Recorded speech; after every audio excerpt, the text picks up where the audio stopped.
오늘 이 시간은 인내와 교회라는 제목으로 말씀의 은혜를 나누도록 하겠습니다. 앞에 한 사람이 있습니다. 고개를 푹 숙이고 있네요. 왜냐하면 이 사람은 평생 씻지 못할 후회를 안고 살아가는 사람이기 때문입니다. 저와 여러분들도 정말 씻지 못할 후회, 잊지 못할 아픔이 있지요. 이 사람도 그러합니다. 이 사람은 바로 야고보입니다. 사도 야고보도 있지만 이 사람은 사도 야고보가 아니라 예수님의 동생 야고보입니다. 이 사람이 평생 씻지 못할 죄가 뭘까요? 그것은 바로 자신의 형님이자 메시아이신 예수님을 핍박한 죄입니다.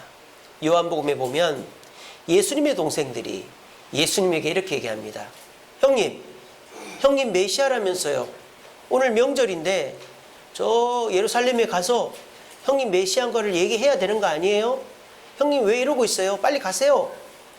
그렇게 비꼬았던 사람 중에 하나가 이 야고보였어요. 그런데 예수님이 십자가에 달려 돌아가시는 모습, 그런데 전혀 누구 한 명에게도 원망하지 않는 그 모습, 그런데 다시 살아나시는 모습, 그리고 부활 승천하시는 모습을 보고 이 야고보는 예수님을 메시아로 인정하지 않을 수가 없었던 거예요. 그래서 늦게나마 이 야고보는 메시아로 예수님, 자기 형님을 메시아로 인정했습니다. 하지만 씻을 수 없는 죄를 지었죠. 어떤 죄입니까? 살아생전에 형님을, 메시아를 무시하고 핍박하고 조롱한 죄. 그래서 이 야고보는 고개를 들 수 없어서 고개를 숙이고 항상 뭐만 했을까요? 기도만 한 것입니다. 그리고 아무 말 없이 교회를 섬기는 일만, 봉사와 기도에 전념했던 사람이 예수님의 동생 야고보였습니다. 그래서 이 야고보의 별명이 이거예요. 이게 뭐죠? 이게 뭐의 다리일까요? 낙타 다리예요. 근데 낙타의 무릎을 한번 보세요. 굉장히 굵죠? 이 야고보 사도의 별명이, 야고보의 별명이 낙타 무릎입니다. 왜? 하도 무릎 꿇고 기도를 많이 해가지고 무릎이 굵어진 거예요. 그래서 이 야고보 사도가 예수님을 메시아로 인정하지 않고 핍박하고 그랬던 죄가 있었지만 예수님 부활을 승천하시는 모습을 보며 회개하고 예루살렘 교회에서 봉사와 기도로 섬기니까 예루살렘 교회 성도들이 이 야고보를 인정해 준 거예요. 그래서 이 야고보가 베드로를 제치고 예루살렘 교회의 대표가 됩니다. 우리가 그걸 어디서 알 수 있습니까? 사도행전 15장에 예루살렘 교회 회의가 벌어지는데 그때 그 회의의 의장이 야고보였던 거예요. 그래서 이 야고보는 평생을 부끄러움 속에서 섬김과 기도로 살았지만 그것을 통해 사람들은 이 야고보를 진정한 교회 일꾼으로 인정해 준 거예요. 그래서 이 야고보는요, 이 야고보서에서 강조하고 있는 게 뭐냐? 행함이 없는 믿음은 죽은 믿음이다. 우리가 믿는다고 하면서 행동하지 않으면 그 믿음은 거짓 믿음이다 라고 말하는 거예요. 내가 주님을 사랑한다고 하면서 예배 드리지 않고 이웃을 사랑한다고 하면서 섬기지 않고 말씀을 믿는다고 하면서 주님 뜻대로 살지 않으면 그 사람의 믿음은 거짓이다 라고 말하는 것이죠. 자, 그런데요, 우리가 주님을 열심히 섬깁니다. 이름도 없이 빛도 없이 야고보처럼 기도도 하고 봉사도 합니다. 그런데 저와 여러분들이 아무리 열심히 해도 우리가 열심히 하고 하면 은혜 받죠. 사람들이 인정도 받습니다. 그런데 은혜와 인정에 더불어서 우리에게서 떠나지 않는 것이 하나 있어요. 그게 뭘까요? 바로 환난이라는 것입니다.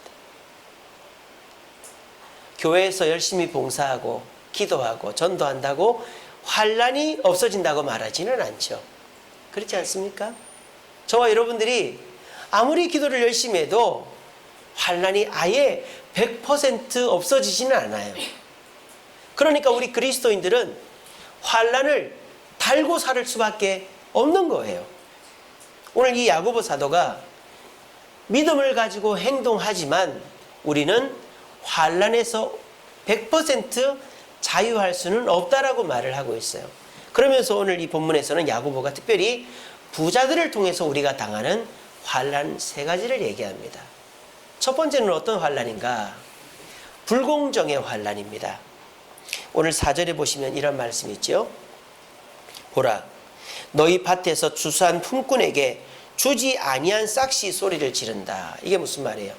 부자들이 일꾼들을 일을 시키고 난 다음에 월급을 제대로 주질 않는 거예요. 불공정함이죠. 아무리 열심히 일을 해도 내가 일한 만큼의 대가를 못 받는 시대가 이 시대가 된 거예요. 왜? 이 시대는 노동으로 돈을 벌기보다 돈으로 돈을 버는 시대가 됐기 때문입니다.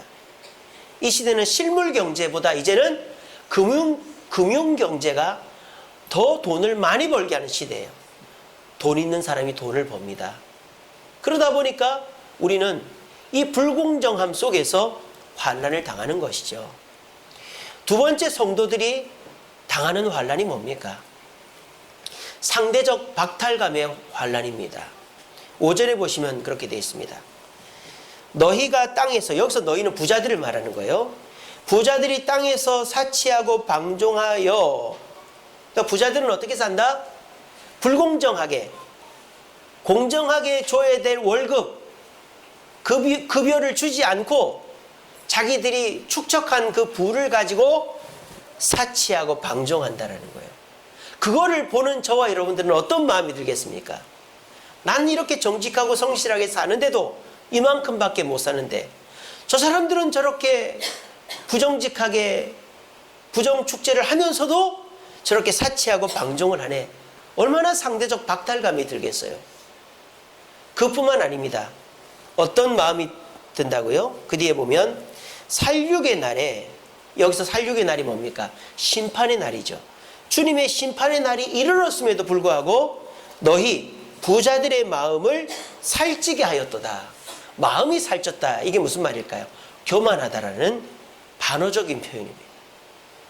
그러니까 이 부자들은 자기들이 부정직하게 또는 급여를 줘야 될 것을 주지 않고 축적한 그 부를 가지고 육체적으로는 사치하고 방종하고 또 그렇게 하면서도 마음은 교만해가지고 전혀 부끄러워하지도 않고 죄스러워하지도 않는 모습을 볼 때 저와 여러분들이 어떤 마음이 듭니까?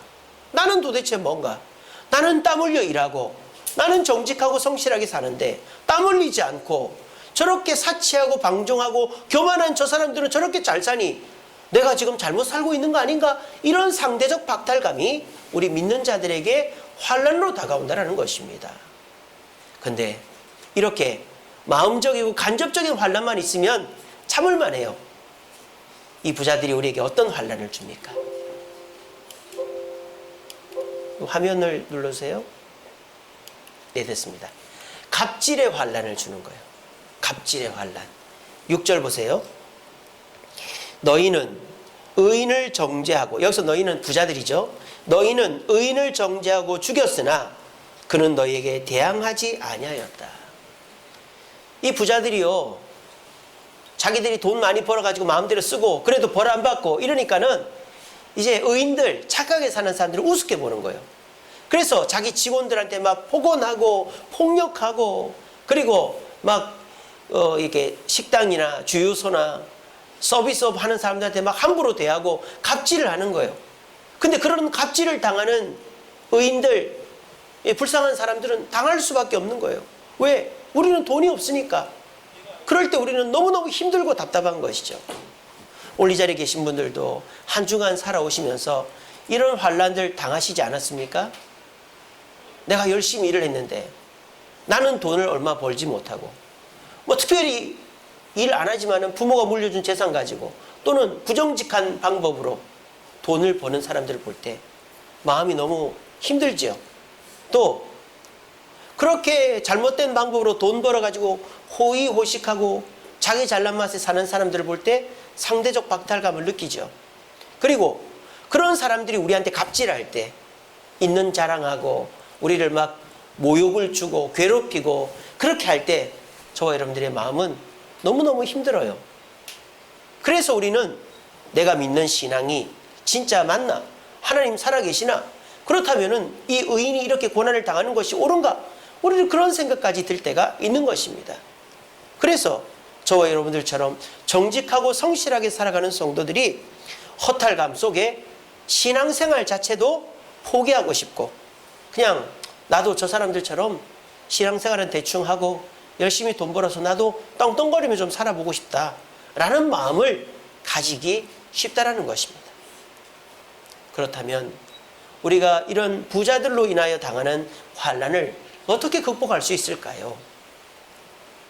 야고보 사도는 그 부자들은 심판받을 것이다 라고 말하거나, 너희들에게 주님이 기적을 통해서 회복시켜 주실 것이다 라고 말하면 좋을 텐데, 그런 말은 안 하고 있습니다.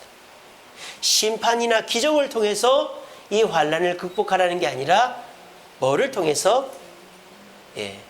인내해라 이렇게 얘기합니다. 너무 좀 황당한 대답이죠. 이 세상에서 참지 못하는 사람이 누가 있습니까? 우리나라 사람처럼 잘 참는 사람이 없어요. 그래서 우리나라에만 있는 게 있잖아요. 그게 뭡니까? 한이라는 것입니다. 한. 전 세계에 없는 단어예요. 영어로도 한입니다. 한이라는 것이 우리나라에 있어요. 왜? 참다 보니까 한이 서리는 것이죠. 죽어서도 풀리지 않는 한. 그래서 처녀 귀신들이 있는 것이죠. 우리나라에는 한이 서려 있는 처녀 귀신. 그러니까 우리나라는 인내라면은 둘째가라면 서러울 정도로 참는 나라입니다. 그런데 굳이 예수를 믿어서 참을 필요가 있을까요? 그냥 참으면 되지. 그런데요, 이 야고보 사도가 말하는 이 인내가 우리나라 사람들이 하는 인내의 개념과 다르다라는 거예요. 헬라어로, 이 신약 성경 원문으로 인내라는 단어는 두 개가 있어요. 첫 번째는 휘포모네라는 단어가 있어요. 전에도 한번 말씀드린 적이 있는데, 이 휘포모네라는 단어는 합성어입니다. 휘포라는 단어는 밑에라는 단어예요. 밑에. 그리고 모네라는 단어는 머물다라는 단어예요. 그래서 이걸 합쳐보면 무슨 뜻입니까? 아래에 머물다라는 뜻이죠. 그래서 이 휘포모네의 뜻은 예수님 아래 머문다, 주님 아래 머문다, 이런 뜻이에요. 그래서 우리가 참는 것이 단순히 나 혼자서 참는 게 아니라 내가 잘 참을 수 있는 대상이나 장소에 가서 참고 견디는 것이다. 여러분, 지진이 나면 어떻게 해야 되죠? 피해야죠. 거기 가만히 있으면 됩니까? 참는 것도 가만히 있어서 참는 거는 아니에요. 참을 수 있는 사람이나 장소로 가서 참아야 잘 참을 수 있는 것이죠. 그래서 헬라어로 참다, 인내하다, 이것을 휘포모네라는 단어가 있어요. 하나가 더 있습니다. 그것은 마크로두메오라는 단어가 있어요. 이것도 합성어인데, 마크로, 이거는 멀리라는 뜻이에요. 멀리. 두메오는 마음이라는 뜻인데, 어떤 마음이냐? 고통스러운 마음이라는 뜻이에요. 고통스러운 마음. 그래서 합쳐보면 뭡니까? 내 고통스러운 마음을 멀리 두다. 좀 더 의역을 하면 고통스러운 마음을 던져서 없애버리다. 이것이 마크로두메오예요. 휘포모네는 참기는 참는데 어떻게 참는다? 하나님 밑에 가서 참는다. 이게 휘포모네고, 마크로두메오는 어려움 때문에 상한 이 분노와 상처의 마음을 그냥 멀리 집어 던져버린다, 이런 뜻입니다. 자, 그러면 오늘 본문에서 오래 참다라는 말이 3번이 나와요. 7절에 보면은 길이 참으라, 또 길이 참아, 8절에도 길이 참고, 길이 오래 참는다라는 말이 3번 나온단 말입니다. 여기서 오래 참고라는 단어가 휘포모네일까요? 마크로두메오일까요? 예, 눈치가 백단이십니다. 마크로두메오입니다. 자, 그러면은 이 마크로두메오라는 단어는 신약 성경에 몇 번 나올까요? 제가 찾아봤는데, 제가 찾은 바로는 18번 나오더라고요. 18번. 여러분들이 제일 잘 아는 마크로두메오는 사랑장에 나옵니다. 사랑은 언제나 뭐하고? 오래 참고. 그 오래 참고가 마크로두메오예요. 근데요, 오늘 본문에 인내라는 단어가 또 나와요. 11절에 보세요. 보라, 인내하는 자를 우리가 복되다 하나니 너희가 욥의 인내를 들었고, 인내란 단어가 나오죠. 이 인내란 단어는 뭘까요? 이거는 또 휘포모네예요. 그러니까 어떤 분이 이렇게 얘기할 수 있죠. 아이고 목사님, 마크로 두메오나 휘포모네는 같은 뜻 아닙니까? 같이 쓰네요 여기 보니까. 그렇지 않아요. 왜냐? 디모데후서 3장 10절을 제가 한번 읽어봐 드릴게요. 디모데후서 3장 10절에 보면 이렇게 되어 있습니다. 잘 들어보세요.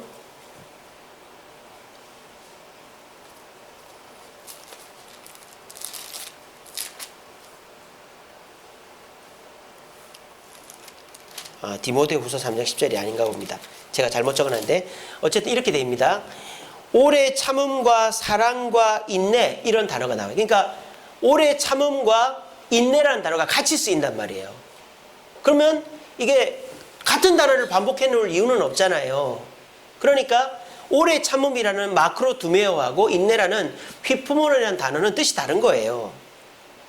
그리고 우리 신약 성경에는 오래 참다라는 단어는 무조건 휘포모네예요.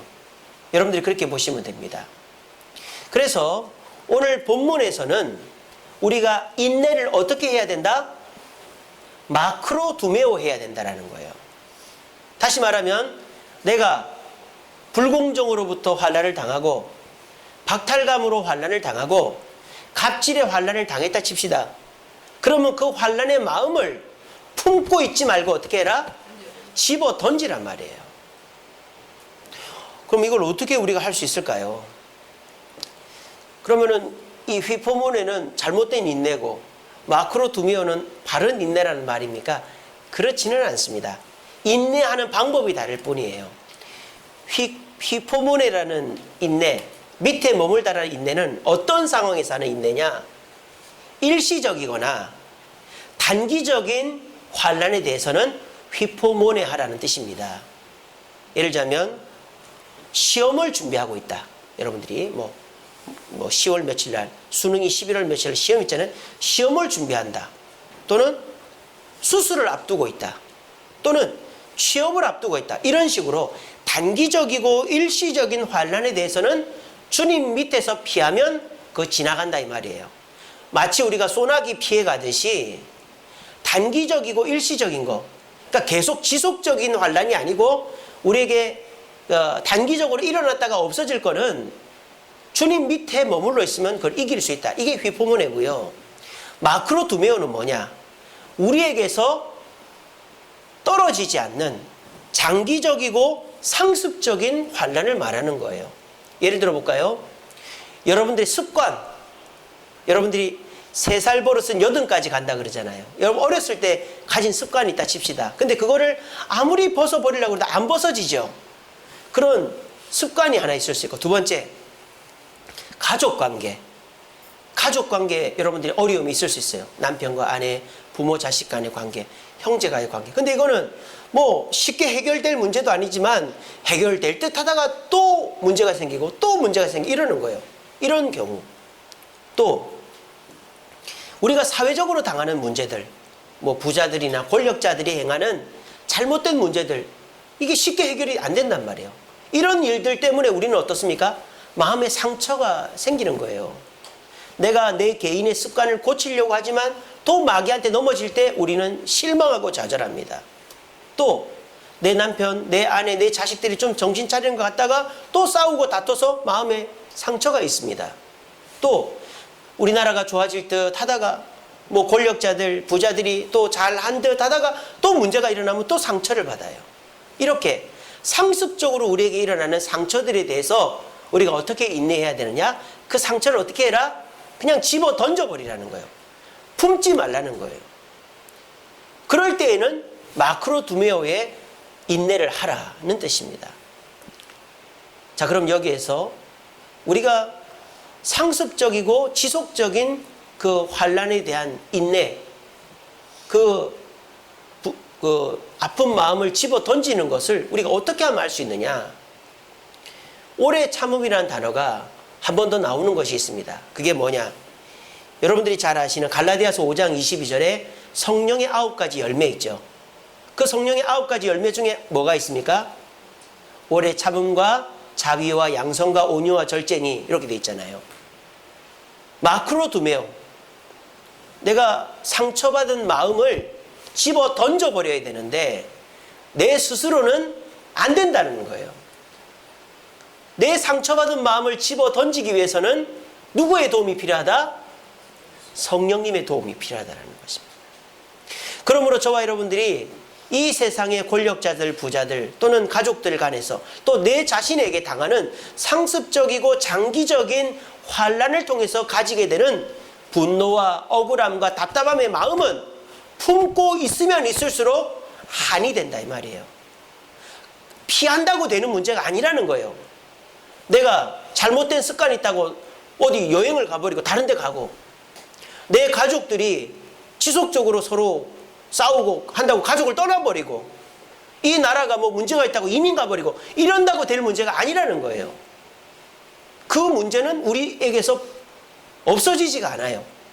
그럼 어떻게 됩니까? 우리가 마음을 새롭게 하면 된다 이거예요. 어떻게 마음을 새롭게 한다? 우리가 지속적이고 상습적으로 당하는 그 환난에 대해서 그 아프고 상처난 마음을 성령을 의지해서 집어 던져버릴 때 우리는 여전히 내 습관의 문제, 가정의 문제, 사회적인 부조리가 있지만 평안과 기쁨으로 살아갈 수 있게 된다라고 야고보 사도가 말하고 있는 것입니다. 그러므로 어떻습니까, 여러분? 오늘 야고보 사도가 만약에 너희들 지금 힘들지? 아무리 예수님을 믿어도 불공정의 환난, 박탈감의 환난, 갑질의 환난을 당해서 힘들지? 하나님께서 그들을 심판하실 거야. 조금만 참아. 이렇게 했다 칩시다. 자, 그렇게 해서 진짜 심판이 일어났다 칩시다. 그러면 그런 갑질하고 불공정한 사람이 또 안 나타날까요? 또 나타나요. 베네수엘라 보세요. 차베스가 물러가니까 마두로가 나타났습니다. 그리고 그 마두로가 잘 못하니까 지금 베네수엘라에는 대통령이 2명이에요. 이게 뭔 뜻입니까? 세상에 불공정하면 끊임없이 일어난다는 거예요. 심판으로 그거를 해결해 달라고 말하는 것은 임시방편이라 이 말이에요. 또 봅시다. 기도해. 그러면 주님이 기적을 베풀어 주실 거야. 기적을 베풀으시면 그 문제에서 환난에서 이겨낼 수 있어 라고 말해다 칩시다. 그러면 그래서 우리 주님이 진짜 여러분들에게 기적을 주셔서 대학에 들어가고 취업을 하고 집을 사고 사업이 잘 됐다 칩시다. 자, 그러면 그 기적이 영원할 것 같습니까? 기적은 단기적인 거예요. 기적은 절대 영원할 수가 없어요. 이 세상에 영원한 것은 없어요. 내 삶 속에 계속 기적이 일어나기를 바라면 마귀가 틈을 타는 거예요. 여러분, 기적은 영원하지 않습니다. 야고보 사도는 저와 여러분들이 내 자신으로 인하여 가족들 속에서 사회적으로 당하는 불공정과 박탈감과 갑질의 환난을 이기는 방법은 그들이 심판받아 없어지거나 내 삶 속에 기적이 일어나서 없어지는 것으로는 안 된다 이거예요. 왜? 그는 일시적인 것이기 때문에 우리가 이 세상에서 살아가다가 목숨 끊어질 때까지 끊어지지 않는 일이기 때문에 그러면 이 세상 살면서 우리가 그 없어지지 않는 환난을 극복할 수 있는 방법은 마음을 다스리는 길이다라는 거예요. 마음을.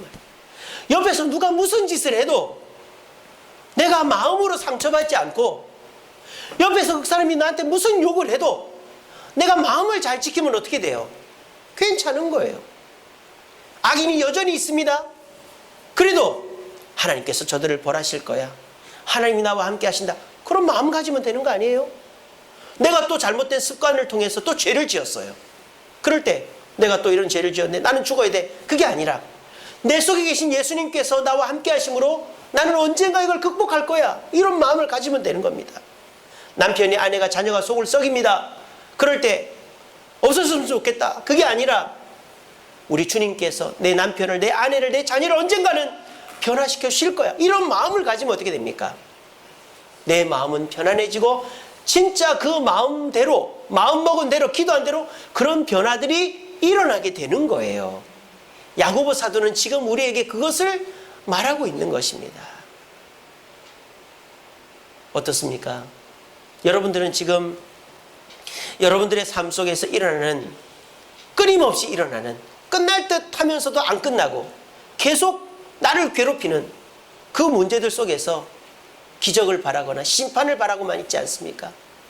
그렇게 할 때 주님이 기적과 심판을 주실 수 있어요.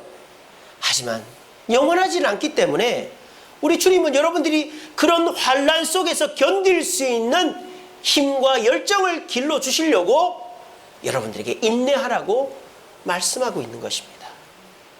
오늘 이 자리에 나오신 저와 여러분들 환난 당하고 있는 거 저도 잘 압니다. 저도 환난 당하고 있고 여러분들도 환난 당하고 있습니다. 그런데요, 어떤 분들은 그 환난 속에서 웃습니다. 그 환난 속에서도 밥 잘 먹습니다. 그 환난 속에서도 신앙생활 더 열심히 합니다. 왜 그럴까요? 성령께서 그 마음을 지켜주시기 때문입니다. 근데 어떤 분은 손톱만한 환난이 와도 인상이 찌푸러집니다. 교회를 안 나옵니다. 불평불만합니다. 왜 그럴까요? 그 마음을 성령이 다스리지 못하고 있기 때문입니다. 환난이 있고 없고의 차이가 아닙니다. 여기 앉아 계신 분보다 더 큰 환난을 당해도 십자가에 달리는 환난 속에서도 인상 찌푸리지 않았던 분이 우리 예수님이시지 않습니까? 이 대한민국에 예수 믿는 사람 중에 자녀가 죽고 사업이 망하고 암이 걸리고 해도 믿음으로 이겨나가는 사람이 있는가 하면 차 사고가 나고 어디 살 베이고 누가 나한테 욕을 하고 이랬다고 불평불만하고 원망하고 이러는 사람도 있어요. 이게 환난 때문입니까? 마음 때문이지. 어떤 마음을 가져야 된단 말입니까? 마크로 두메오, 분노의 마음, 억울함의 마음을 멀리 던져버리는 거예요. 그게 내 힘으로 되지 않죠. 어떻게 해야 됩니까? 성령님께 기도하는 거예요. 주여, 마귀가 지금 틈을 탑니다. 그래, 저 사람 미워하게 만들려고 합니다. 주여, 마귀가 틈을 탑니다. 그래서 나도 저 사람처럼 하고 싶은 유혹이 생깁니다. 주여, 마귀가 tum을 탑니다. 과거의 습관대로 하려고 하는 마음이 듭니다. 주여, 이 마음을 어떻게? 마크로 두메오하게 하여 주옵소서. 멀리 던져버리게 하여 주옵소서. 그러면 여러분들의 마음이 평안히 임함으로 어떤 환난이 와도 그 환난에서 승리할 줄로 믿으시기를 바랍니다. 말씀을 맺겠습니다.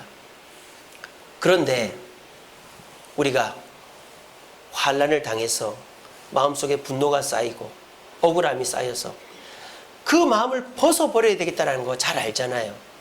나름대로 노력합니다. 기도도 하고 성경도 읽고 예배도 드리고. 근데 쉽지가 않잖아요. 내가 당하는 환난을 내 스스로 이겨보려고 해도, 성령을 의지하려고 해도 쉽지가 않아요. 중이 제 머리 못 깎듯이 내 스스로 내 마음속에 분노를 던져버린다는 것은 참 어려운 일이에요. 그런데요, 오늘 야고보 사도가 끝에 가서 우리에게 권면하는 것이 있습니다. 그게 뭐냐? 그 환난의 분노의 마음을 던져버리는 성령의 역사가 이루어지도록 해주는 곳이 있다. 그것이 어디다? 교회다라는 것이. 내 스스로 못하는 그것을, 내가 지금 분노에 빠져 있고 억울함에 빠져 있고 우울함에 빠져 있어서 내 스스로 그걸 못 벗어났는데, 그거를 벗어나게끔 도와주는 곳이 바로 이 주세움 교회다라는 것입니다. 자, 그러면 좀 더 구체적으로 교회가 어떻게 저와 여러분들의 그 상처난 마음, 분노의 마음을 멀리 던져버릴 수 있게 도와줄 수 있을까요? 첫 번째는 기도를 통해서 도와줄 수 있습니다. 오늘 16절에 보면 그렇게 돼 있죠. 그러므로 너희 죄를 서로 고백하고 병 낫기를 위하여 뭐 해라? 기도를 어떻게 해라? 서로 해라. 서로 기도하라. 그랬습니다. 우리는 내 스스로 문제를 해결하기는 쉽지가 않아요. 그렇다면 그 사람은 전지전능한 사람이 자가 발전이 되게요. 인간은 사람 인자도 보십시오. 막대기 두 개가 서로를 지탱하고 있잖아요. 인간은 자가 발전이 안 돼요. 혼자서 모두 문제를 해결할 수 없어요. 만약 인간이 혼자서 문제를 해결하려 한다면 개보다도, 토끼보다도, 사자보다도 못한 존재가 됩니다. 왜? 우리는 태어나자마자 10개월은 뱃속에 있어야 되고 태어나자마자 3개월 동안은 누워서 움직이지도 못해요. 우리 인간은 한없이 나약한 존재. 어떨 때 혼자서 모든 일을 해결하려고 할 때 한없이 나약한 존재입니다. 근데 서로를 의지한다면 인간은 이 세상에서 최고로 강한 존재가 되는 것입니다. 우리 그리스도인들이 서로를 의지하는 최고 좋은 방법이 뭘까요? 서로 돈 빌려주고 서로 같이 놀러 가고 서로 같이 밥 먹고, 물론 이런 것도 좋지만 우리가 서로를 위해서 해줄 수 있는 최고는 기도라는 거예요. 왜? 우리 주님은 뭐라 그랬습니까? 두세 사람이 내 이름으로 기도하면 들어주겠다 그랬어요. 그러니까 내가 내 기도하는 것도 들어주지만 남을 위해서 두세 사람이 모여 기도하면 그 기도는 하나님이 첫 번째로 들어주시겠다고 말하는 겁니다. 그러므로 여러분들 환난 당하고 계십니까? 불공정의 환난, 상대적 박탈감의 환난, 갑질의 환난 때문에 그 마음 때문에 힘들어 아파하고 계십니까? 저에게 얘기해 주시기 바랍니다. 여러분들이 써주신 중보기도의 제목들 제가 다 타이핑을 해서 사무실에 붙여놨어요. 그리고 중보기도 내신 분들은 아실 거예요. 제가 다 카톡 보내드렸죠? 제가 다 카톡 보냈습니다. 기도 내주셔서 감사합니다. 제가 이러한 기도를 새벽마다 하겠습니다 라고 제가 카톡으로 다 보내드렸어요. 그리고 제가 새벽마다 기도하고 한 분도 안 빼놓고 기도하고 있습니다. 저는 그것이 제 사명이라고 생각합니다.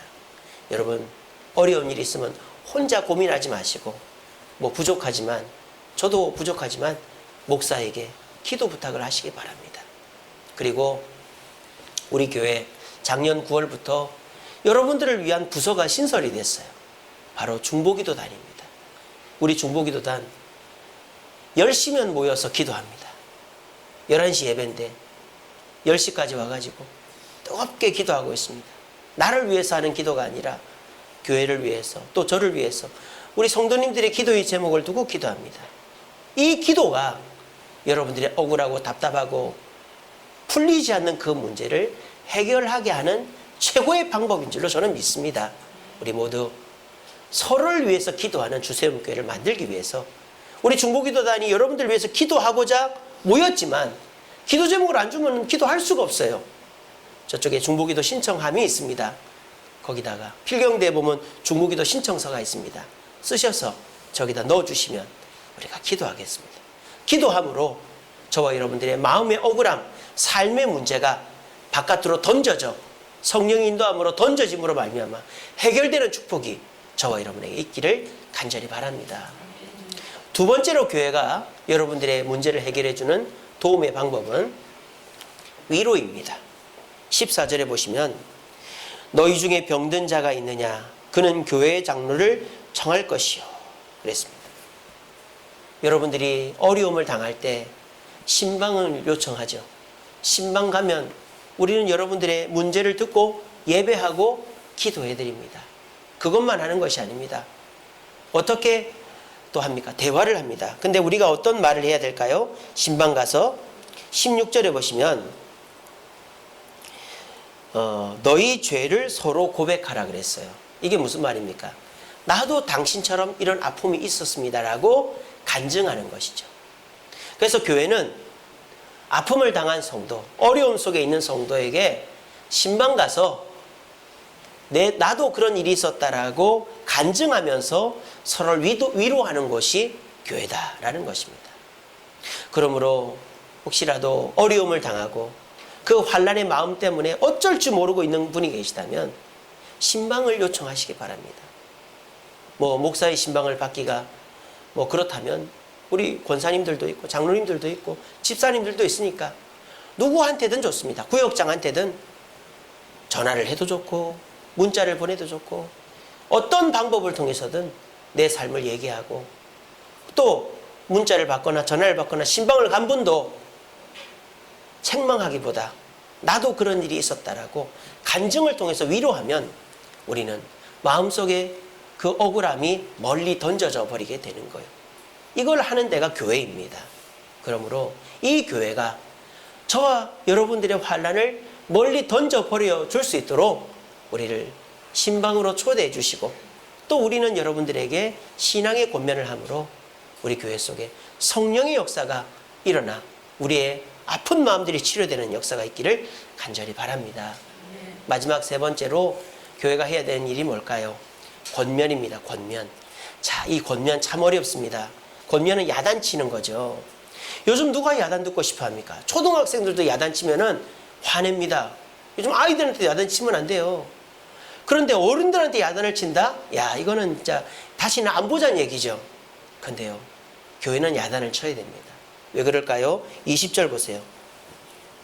너희가 알 것은 죄인을 미혹된 길에서 돌아서게 하는 자가 그의 영혼을 사망에서 구원한다. 뭐 사소한 것 갖고 야단치면 안 되죠.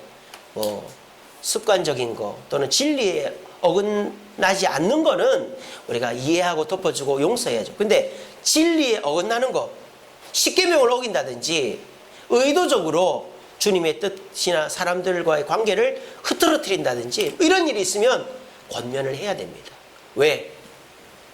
권면을 들어야 그 영혼이 지옥에 안 가기 때문에. 근데 잘못하는 걸 뻔히 알면서도 가만히 놔두면 그 책임은 내가 지는 거예요. 왜? 권면 안 했으니까. 교회는 권면하는 것입니다. 그 권면을 듣는 사람도 순종하고 겸손하게 권면을 들으면 그것이 내 마음속의 분노나 아픔을 멀리 던져버리는 계기가 되게 되는 것입니다. 여러분 보십시오. 기도와 위로와 권면, 이거 누가 하는 일입니까? 성령이 하는 일입니다. 성부 하나님은 어떤 일을 하십니까? 창조와 섭리를 하십니다. 성자 예수님은 어떤 일을 하십니까? 구속과 중보를 하십니다. 성령 하나님은 우리를 인도하시고 보호하시는 일을 하시는 거예요. 그 인도하시는 일이 바로 이거죠. 그런데 성령님은 우리를 위해서 일하실 때 혼자 일하시기보다 누구를 통해서 일하신다? 교회를 통해서 일하신다.